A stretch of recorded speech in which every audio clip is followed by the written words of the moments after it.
Secure loan अगर आपका है, मकान, दुकान, जमीन, जायदाद, फैक्ट्री, कारखाना, स्कूल, कॉलेज, बंगला, कोठी या शोरूम, उसका आप कैसे बचाव कर सकते हैं अगर आपके पास ईएमआई नहीं है। तो साथियों, सबसे पहले तो कोई भी सिक्योर लोन अगर आपका प्रॉपर्टी का है, सिर्फ केसीसी का लोन छोड़ के, अगर खेती किसानी से संबंधित कोई लोन छोड़ के, उन पे तो सरफेसी एक्ट इंप्लीमेंट नहीं होता, लागू नहीं होता। बाकी हर तरह के सिक्योर लोन पे सरफेसी एक्ट इंप्लीमेंट होता, लागू होता है।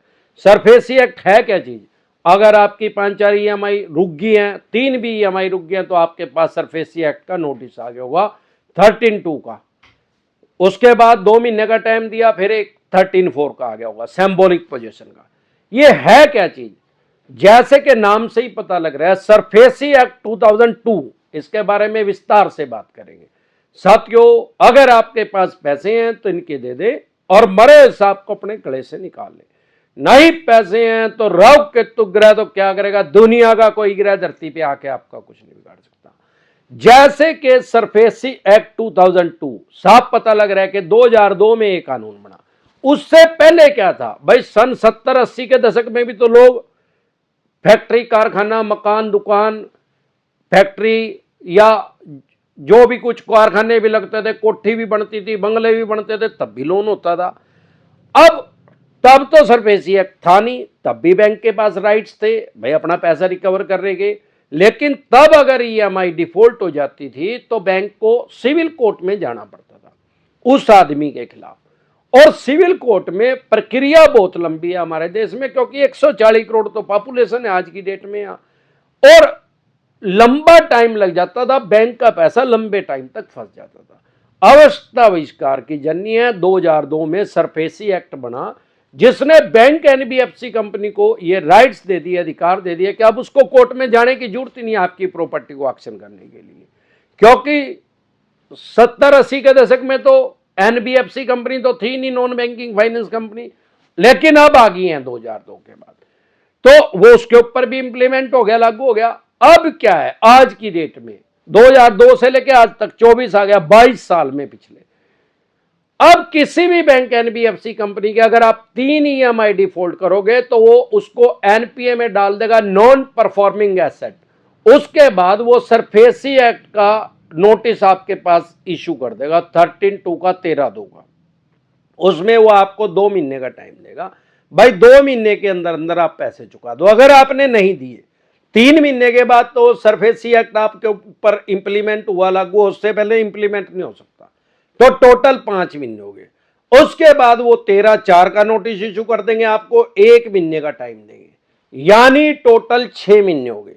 अब 6 महीने तक भी अगर आपने इनका पैसा नहीं दिया तो ये आपकी प्रॉपर्टी का फिजिकल पोजीशन लेने के लिए डीएम साहब के पास जाएंगे और वहां से भी आपको 15 दिन का टाइम मिलेगा, यानी कि 6.5 महीने के बाद आपकी प्रॉपर्टी की ऑक्शन हो सकती है, बोली हो सकती है, सेल कर सकते हैं, उसकी फिजिकल पोजीशन ले सकते हैं, उसका कब्जा ले सकते हैं। डीएम साहब के पास से ऑर्डर आ जाएंगे पुलिस एसपी साहब के पास, और एसपी साहब आपके नियर बाय पुलिस स्टेशन को ऑर्डर दे देंगे, भाई पुलिस की सुरक्षा लेके जाए।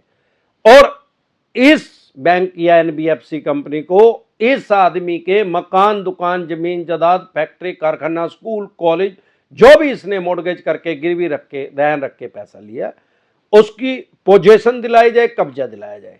जब वो पुलिस आएगी और आप इनलीगल तरीके से, गैर कानूनी तरीके से उसको कब्जा नहीं ले रहे, तो आपकी एफआईआर लॉज हो जाएगी, आपका पर्चा दर्ज हो जाएगा। अगर आपने कब्जा दे दिया तो कुछ नहीं होगा, अगर नहीं दिया तो आपकी एफआईआर लॉज हो जाएगी, पर्चा दर्ज हो जाएगा। इसको बोलते हैं सरकारी कार्य में बाधा बचाना।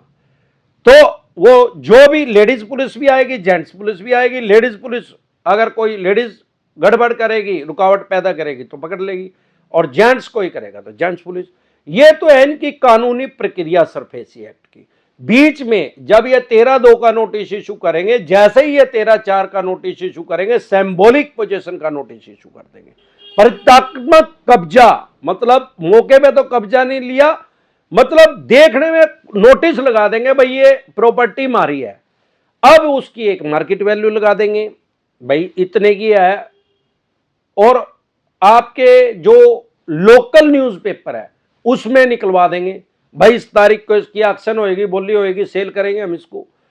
लेकिन उससे पहले जैसे ही आपके पास सरफेसी एक्ट का नोटिस आए या अभी एक भी ईएमआई डिफॉल्ट नहीं हुई है, आपको ऐसा लग रहा है फ्यूचर में मैं नहीं दे पाऊंगा, तो प्रिवेंशन बेटर देन क्योर, इलाज से हमेशा परहेज बेहतर है।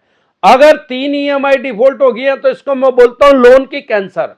कैंसर डिडक्ट होने के बाद भी आप प्रोकेशन नहीं ले रहे हैं, कोई भी सुरक्षा अपनी यूज नहीं कर रहे हैं, तो आपकी प्रॉपर्टी चली जाएगी। आपको क्या करना है कि तुरंत प्रभाव से एडवाइज ले। अगर ये 13/2 का नोटिस आ गया, 13/4 का नोटिस आ गया, एक सिंपल कागज पे लिख के भेज दे, आपको किसी एडवोकेट की जरूरत नहीं। ये ज्यादातर क्या करते हैं, प्रॉपर्टी की वैल्यू कम लगा देते हैं। आप अगर 3 करोड़ रुपए वैल्यू है, इन्होंने 1 करोड़ लगा दी, लेना 1 करोड़, आप सिंपल 4 लाइन लिख के भेज दो, भाई जहां मेरी प्रॉपर्टी है जो मार्केट वैल्यू इसकी 3 करोड़, आपने 1 करोड़ लगा दी, तो आप ऐसा करो 2 आदमियों का एफिडेविट ले आओ, और वो अगर 1 करोड़ में बेच रहे हैं, मैं भी अपनी 1 करोड़ में बेच दूंगा, दैट्स ऑल। ना नो मन तेल होगा, ना कबीरा देना चाहिए। अगर आपका 20% से पैसा कम रह गया तो भी आपके ऊपर सरफेसी एक्ट इंप्लीमेंट नहीं होता। 25% से भी ज्यादा पैसे अगर आपके जा चुके हैं तो आप इनके खिलाफ डीआरटी में जा सकते हैं। इसके अलावा भी कुछ ना कुछ आपके पास जो राइट्स हैं, अधिकार हैं, अगर आप उनका यूज करेंगे, इस्तेमाल करेंगे कानूनी रूप से, तो आप अपनी प्रॉपर्टी को बचा सकते हैं। अगर ऐसी क्रिटिकल सिचुएशन आ गई है या आने वाली है, क्योंकि कुछ ना कुछ लूप होल होते हैं हर चीज में, जिसका ये बैंक एनबीएफसी कंपनी तो फायदा उठाते हैं, आम आदमी को उसको पता ही नहीं।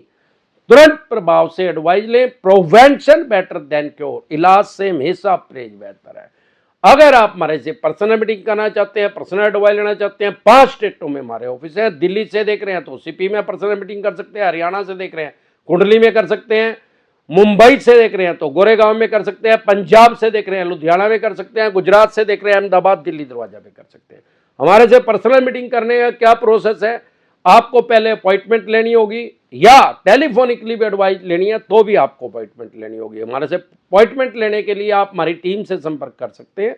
आपकी स्क्रीन पे एक नंबर आया हुआ है 9306347314। इस नंबर को सेव करके डायरेक्ट कॉल करें, कोई रिप्लाई नहीं आएगा, व्हाट्सएप कॉल करें, कोई रिप्लाई नहीं आएगा, व्हाट्सएप मैसेज करेंगे तो तुरंत प्रभाव से रिप्लाई आएगा कि कैसे आप हमारे से पर्सनल मीटिंग की अपॉइंटमेंट ले सकते हैं या टेलीफोनिकली एडवाइस लेने की अपॉइंटमेंट ले सकते हैं।